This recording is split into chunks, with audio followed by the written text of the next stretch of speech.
আল্লাহ বলছেন, দুনিয়ার গোলাম, তুমি যদি মানুষের হক নষ্ট করো, আমার হক নষ্ট করো, আমি তোমাকে মাফ করতে পারি। মানুষের বান্দার হক নষ্ট করলে বান্দা যে পর্যন্ত মাফ না করবে, আমি মাফ করব না।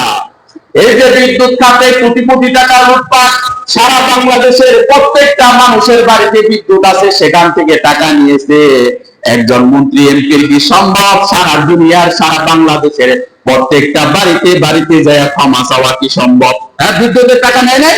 কথা বলে না, নাই না? কোটি কোটি টাকা নিয়েছে। এগুলো কোরআনের কথা, আমার কথা না।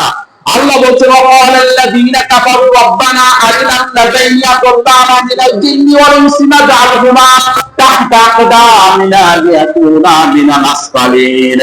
বান্দারা সেদিন কিয়ামতের দিন ডাকতে বলবে, আল্লাহ, ওই সমস্ত লিডার, নেতা, ইমাম আমাদেরকে দেখায় দাও যারা আমাদেরকে বলেছে দুর্নীতি করা করছি, রাস্তায় আগুন দাও দিছি, মানুষের বাড়ি ঘরে হামলা করছি, তাদের অর্ডারে করেছি, আজকে আমরা জাহান্নামী হয়ে গেছি, মানুষের হক পেরে খেয়েছি, তাদেরকে দেখায় দাও, তাদেরকে দুই পায়ে পদদলিত না করে জাহান্নামে না নেওয়া পর্যন্ত আমরাও জাহান্নামে যাব না।